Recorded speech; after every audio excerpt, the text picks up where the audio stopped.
રાજસ્થાનના કોટામાં મહિલાઓ પ્રસૂતિ માટે હોસ્પિટલમાં દાખલ થઈ.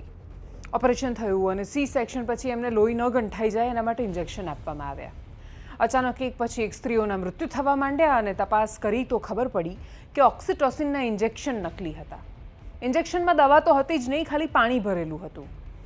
કોરોના સમયે જ્યારે આખી માનવતા દાવ પર લાગી હતી ત્યારે પણ અમુક લોકોએ આપત્તિને અવસર માની લીધો અને પછી નકલી દવા, ઇન્જેક્શન બધું વેચ્યું. એના પછી આમ તો માણસ જાત પર બહુ વિશેષ ભરોસો બચ્યો નહોતો, પણ હવે નકલી દૂધ, ઘી, પનીર, ટૂથપેસ્ટ, નકલી કેચઅપ, નકલી છાશ અને એના પછી નકલી લોહીનો એટલે કે નકલી બ્લડ પ્લાઝમાનો જે કેસ સામે આવ્યો છે એ થોડો ઘણો પણ જે માણસ પર ભરોસો બચ્યો છે એને તોડી નાખે એવી ઘટના છે. શું તમે ક્યારે વિચારી શકો કે કેન્સર કે હિમોફિલિયા જેવી ગંભીર બીમારીઓથી પીડાતા દર્દીઓને અસલી દવાના નામે કલરવાળું મીઠાનું પાણી અપાતું હતું?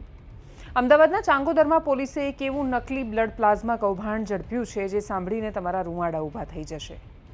કેવી રીતે ચાલતું હતું આ નકલી પ્લાઝમાનું રેકેટ? આ આખા રેકેટનો મુખ્ય સૂત્રધાર દિનેશ ચૌધરી નામનો એક શખ્સ છે. તે અગાઉ પ્રતિષ્ઠિત ફાર્માસ્યુટિકલ કંપનીમાં બ્લડ પ્લાઝમા કલેક્શન એક્ઝિક્યુટિવ તરીકે કામ કરતો હતો. એને પ્લાઝમાની આખી સપ્લાય ચેઇન અને ટ્રાન્સપોર્ટ રૂટની પૂરતી આંતરિક માહિતી હતી. જ્યારે અસલી અને કિંમતી બ્લડ પ્લાઝમાના કન્સાઇનમેન્ટ હાઈવે પરથી લેબોરેટરી બાજુ જતા હોય ત્યારે આ ટોળકી રસ્તા પર વાહનોને આંતરતી, અસલી પ્લાઝમાની મેડિકલ બેગ્સ ચોરી લેતી, પછી આ કન્સાઇનમેન્ટને ચાંગોદર નજીક મુરૈયા ગામમાં આવેલા એક ભાડાના મકાનમાં લઈ જતા, જ્યાં મોહન ગાયકવાડ નામે એક લેબોરેટરીનો ઓનર જે પોતાની લેબ ચલાવતો અસલી પ્લાઝમા કાઢી એની જગ્યાએ કલરવાળું સલાઇન વોટર એટલે કે મીઠાનું પાણી અને હલકી ગુણવત્તાવાળું લિક્વિડ કેમિકલ એમાં ભરી દેતા, પછી એક ખાસ સીલિંગ મશીનનો ઉપયોગ કરતા અને મેડિકલ બેગને ફરીથી પેક કરી દેતા, જેથી કોઈને શંકા પણ ન જાય સહેજ પણ કે આ ચોરેલું અસલી અને હાઈ ક્વોલિટી પ્લાઝમા નથી. પછી એ જે ઓરિજિનલ પ્લાઝમા છે એ ગુજરાત અને મહારાષ્ટ્રની અલગ અલગ બ્લડ બેંક અને હોસ્પિટલમાં બજારમાં જે કિંમત હોય એના કરતાં અડધા ભાવે એટલે કે ઓલમોસ્ટ 5,000 રૂપિયા લીટરના ભાવે ગેરકાયદેસર રીતે વેચી મારતા.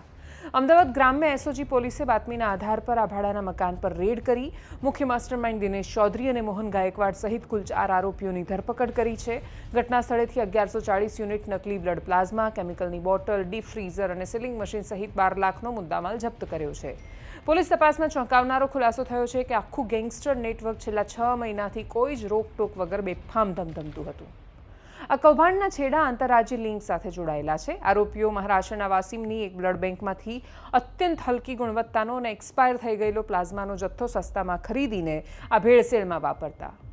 મેડિકલ સાયન્સ કહે છે કે અસલી પ્લાઝમાને સુરક્ષિત રાખવા માટે તમારે એને -18 ડિગ્રી પર રાખવું જોઈએ, પણ આરોપીઓ આ ચોરેલા સ્ટોકને સામાન્ય આઈસ બોક્સમાં ફેરવતા અને જેને કારણે પ્લાઝમા સડીને અત્યંત ટોક્સિક બની જાય, ઝેરી બની જાય અને પછી આ કેમિકલયુક્ત અને આ ઝેરી પ્લાઝમા જો કોઈ દર્દીના શરીરમાં ચડાવવામાં આવે તો એની તબિયત સુધારવાને બદલે એનું ઓન ધી સ્પોટ મૃત્યુ પણ થઈ શકે છે.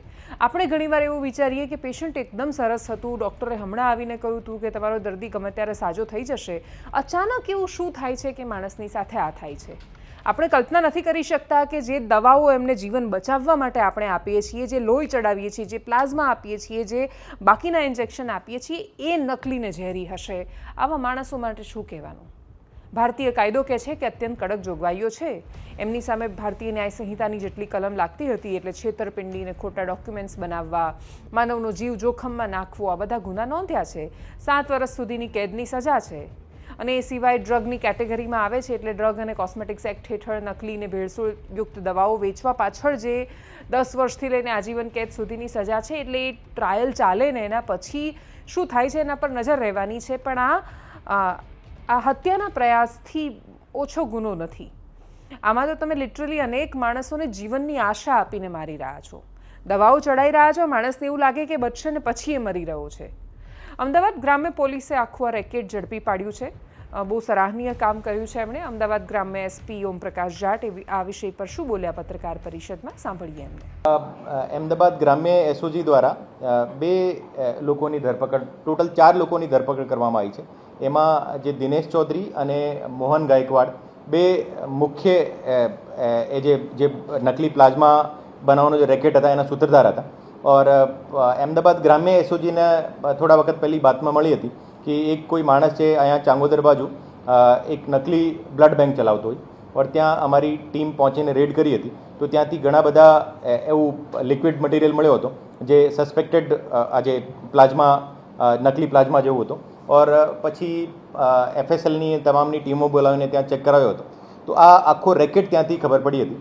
આ જે રેકેટ જે ચાલતો હતો, આ રેકેટમાં જે ઓરિજિનલ બ્લડ બેંકથી જે પ્લાઝમા આવતો હતો, એ પ્લાઝમાને વચ્ચે એ લોકો એ નકલી પ્લાઝમાથી રિપ્લેસ કરીને પછી આગળ વેચાણ કરતા હતા. અને એ જે ત્યાંથી જે ઓરિજિનલ જે પ્લાઝમા જે કાઢતા હતા, એ ઓરિજિનલ પ્લાઝમા ફરીથી બ્લડ બેંકમાં સપ્લાય કરતા હતા.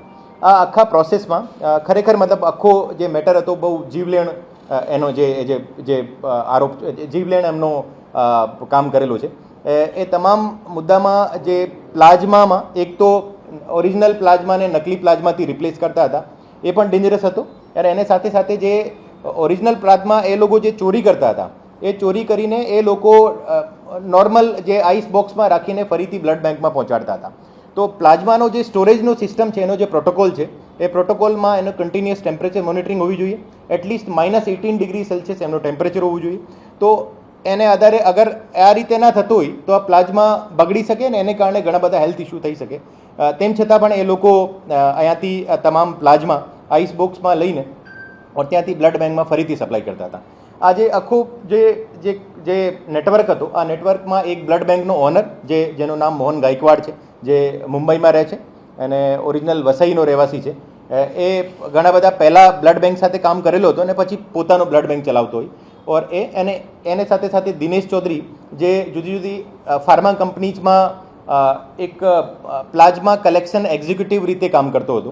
અને ત્યાંથી એ જે પ્લાઝમાનો આખો પ્રોસેસ સમજીને એને સાથે જોડાયો હતો. ઓર ત્યાંથી એ લોકો જે આખો એ નેટવર્ક ઊભો કર્યો હતો. સર, ખાસ કરીને આ લોકો જે બ્લડ છે તે કલેક્શન ક્યાંથી કરતા હતા? મતલબ કે આપણે કીધું એ પ્રમાણે કે અસલી પ્લાઝમા બી આ લોકો લાવતા હતા, એટલે કોની પાસેથી લાવતા હતા? જે આખો સિસ્ટમ હતો એમાં એવું હતું કે જે ટ્રાન્સપોર્ટેશનને વખતે જે બે ડ્રાઈવર અને એને સાથેનો જે ખલાસી છે એ પણ એમાં સાથે ઇન્વોલ્વ હતો. એનો ખલાસીનું નામ છે રફીક સાલમભાઈ અને જીતેન્દ્ર બલદેવભાઈ સોલંકી. એ બંને ધોળકાના રહેવાસી છે. તો આ જે દિનેશ ચૌધરી છે એ બંને લોકો જાતે સંપર્ક કર્યો અને એ લોકો કન્ટ્રીના જુદા જુદા બ્લડ બેંકથી જે પ્લાઝમાના બેગ્સ લાવતા હતા. અરે ટ્રાન્સપોર્ટેશન વખતે અહીંયા ચાંગોદરમાં આવીને એને એક ભાડાનું મકાન હતો. એ ભાડાના મકાનમાં એ ઓરિજિનલ જે પ્લાઝમા ત્યાંથી કાઢી લેતા હતા ઓર એને નકલી પ્લાઝમાથી રિપ્લેસ કરતા હતા. ઓર ત્યાંથી જે જુદી જુદી ફાર્મા ઇન્ડસ્ટ્રીઝમાં જતો હતો. એ જે પ્લાઝમા જે છે ખરેખર બ્લડનો મોસ્ટ ઇમ્પોર્ટન્ટ એક કોમ્પોનન્ટ છે, જે લગભગ 55% બ્લડનો પોર્શન પ્લાઝમા છે. ઓર એમાં ફાર્મા ઇન્ડસ્ટ્રીમાં પણ એનો ઘણો બધો યુઝ છે. ઓર એને સાથે સાથે પ્લાઝમા ટ્રાન્સફ્યુઝનમાં પણ યુઝ થતો હોય છે. ઓર એને એ જે ફાર્મા ઇન્ડસ્ટ્રીમાં એનાથી જે ઘણા બધા એન્ટી કેન્સર ડ્રગ જે છે એ પણ એને બનાવવામાં યુઝ થતો હોય છે. તો આ રીતે આ ઘણા બધા લોકોની હેલ્થને સાથે ચેડા કરતા હતા. આ પ્રકારની આ આખી ટોળકી હતી.